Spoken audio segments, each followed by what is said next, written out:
নমস্কার বন্ধুরা, আমি প্রশান্ত বং 24 স্পোর্টসে আপনাদের সকলকেই স্বাগত।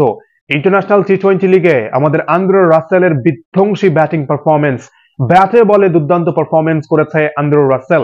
সুনীল নারাইন এবং ফিলিপ সল্ট ওপেন করবে এটা সবাই আশা করেছিল, কিন্তু ক্যাপ্টেন সুনীল নারাইন ওপেন করেননি। কিন্তু দুর্দান্ত ব্যাটিং করেছেন ফিলিপ সল্ট, অর্ধশতরান করেছেন। শেষ পর্যন্ত নট আউট ছিলেন এই ম্যাচে ফিলিপ সল্ট। আমাদের কলকাতা নাইট রাইডার্সের আন্দ্রে রাসেল এবং সুনীল নারাইন কেমন পারফরমেন্স করেছে, এবং আবুধাবি নাইট রাইডার্স যদিও শেষ পর্যন্ত এই ম্যাচে পরাজিত হয়েছে, কিন্তু প্লেয়াররা কে কেমন পারফরমেন্স করেছে বিস্তারিতভাবে আপনাদের সাথে আলোচনা করব এই ভিডিওতেই। ইন্টারন্যাশনাল টি-20 লিগে প্রথম ম্যাচ আবুধাবি নাইট রাইডার্সের। ক্যাপ্টেন সুনীল নারাইনের নেতৃত্বে মাঠে নেমেছিল আবুধাবি নাইট রাইডার্স। যদিও এই ম্যাচে ডেজার্ট ভাইপার্সের ক্যাপ্টেন লকি ফার্গুসন টসে জিতে কিন্তু বোলিং করার সিদ্ধান্ত নিয়েছে। কিন্তু কলকাতার সমর্থকেরা ভেবেছিল যে এই ম্যাচে আবুধাবি নাইট রাইডার্সের হয়ে ওপেন করতে আমরা দেখতে পারবো সুনীল নারাইন এবং ফিলিপ সল্টকে, কিন্তু সুনীল নারাইন এবং ফিলিপ সল্ট ওপেন করেননি। ফিলিপ সল্টের সাথে কিন্তু কাইল মায়ার্স ওপেন করেছে। কিন্তু দুর্দান্ত খুশির খবর আরসিবি ফ্যানেদের জন্য, ভালো ফর্মে রয়েছেন কিন্তু ফিলিপ সল্ট। আবুধাবি নাইট রাইডার্সের হয়ে প্রথম ম্যাচেই তিনি 49 বলে 71 রানের নট আউট ইনিংস খেলেছেন। ওপেনিং করতে এসেছেন এবং শেষ পর্যন্ত নট আউট ছিলেন এই ম্যাচে।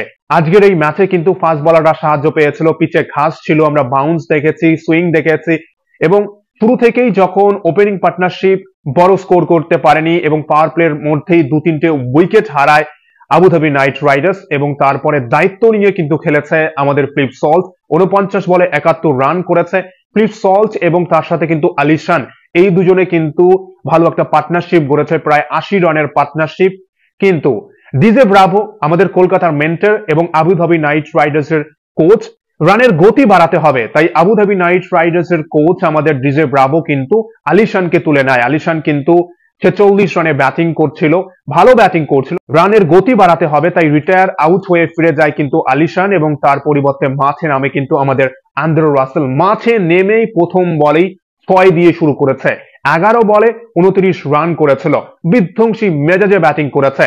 শেষ ওভারে 3টে বল মিস করেছে।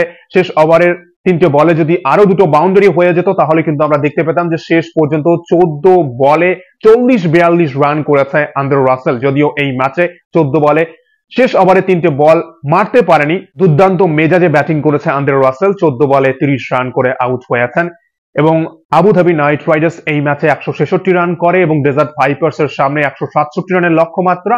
কিন্তু সহজেই এই ম্যাচে জয় পেয়েছে ডেজার্ট ভাইপার্স। ড্যানিয়েল লরেন্সের 70 রানের ইনিংস এবং শেষ পর্যন্ত স্যাম কুরানের অর্ধশতরানের নট আউট ইনিংস, 7 উইকেটের ব্যবধানে ম্যাচে জয় পেয়েছে ডেজার্ট ভাইপার্স। কিন্তু কলকাতার সমর্থকদের জন্য ভালো খবর যে আন্দ্রে রাসেল ব্যাটিং করতে নেমে বিধ্বংসী মেজাজে ব্যাটিং করেছেন, দুর্দান্ত ভাবে ফিনিশ করেছেন, এবং যখন তিনি বোলিং করেছেন 1 উইকেট নিয়েছেন, এবং সুনীল নারাইনও এই ম্যাচে 1 উইকেট পেয়েছে। সুনীল নারাইন কেন ওপেন করেনি? দেখুন, আইপিএল এ সুনীল নারাইন যতটা সাকসেসফুলি ব্যাটিং করতে পেরেছে, আমরা অর্ধশতরান দেখেছি, বিধ্বংসী পারফরমেন্স দেখেছি, এবং ইন্টারন্যাশনাল টি-20 লিগে সুনীল নারাইনের ব্যাটিং পারফরমেন্স ভালো না, কিন্তু সমর্থকরা ভেবেছিল যে আবার হয়তো আমরা সুনীল নারাইন এবং সল্টকে ওপেন করতে দেখতে পারবো। কিন্তু এই ম্যাচে সল্ট ওপেন করে শেষ পর্যন্ত নট আউট ছিলেন, 49 বলে 71 রান, এবং আন্দ্রে রাসেলের 14 বলে 30 রানের দুর্দান্ত ইনিংস আমরা দেখতে পেয়েছি। আবুধাবি নাইট রাইডার্সকে যদি ভালো কিছু করতে হয় এবছরের ইন্টারন্যাশনাল টি-20 লিগে, অবশ্যই কিন্তু ভালো বোলিং করতে হবে। আশা করছি পরবর্তী ম্যাচেই সুনীল নারাইনের নেতৃত্বে আবুধাবি নাইট রাইডার্স ভালো পারফরমেন্স করতে পারবে এবং জয়ে ফিরতে পারবে। এবং ইন্টারন্যাশনাল টি-20 লিগের উদ্বোধনী ম্যাচেই মুখোমুখি হয়েছিল দুবাই ক্যাপিটালস এবং এমআই এমিরেটস। দুবাই ক্যাপিটালস এর হয়ে মাঠে নেমেছিল আমাদের রোবম্যান পাভেল। লো স্কোরিং এই ম্যাচে 20 বলে 25 রানের দুর্দান্ত একটা ইনিংস খেলেছেন রোবম্যান পাভেল। পাভেল ফর্মে রয়েছেন, এবং তার সাথে কিন্তু আমাদের রাসেলের তো বিধ্বংসী ব্যাটিং পারফরমেন্স। এবং অন্যদিকে সাউথ আফ্রিকান টি-20 লিগেও কিন্তু ভালো ফর্মে রয়েছেন আমাদের wicket keeper batsman Rahmanullah Gurbaz. প্রথম ম্যাচেই তিনি বিস্ফোরক মেজাজে ব্যাটিং করেছেন এবং দুর্দান্ত পারফরমেন্স করেছেন। এই মুহূর্তে বিশ্বব্যাপী শুধু টি-20 লিগ হচ্ছে, Big Bash League, BPL, South African টি-20 লিগ এবং ইন্টারন্যাশনাল টি-20 লিগ।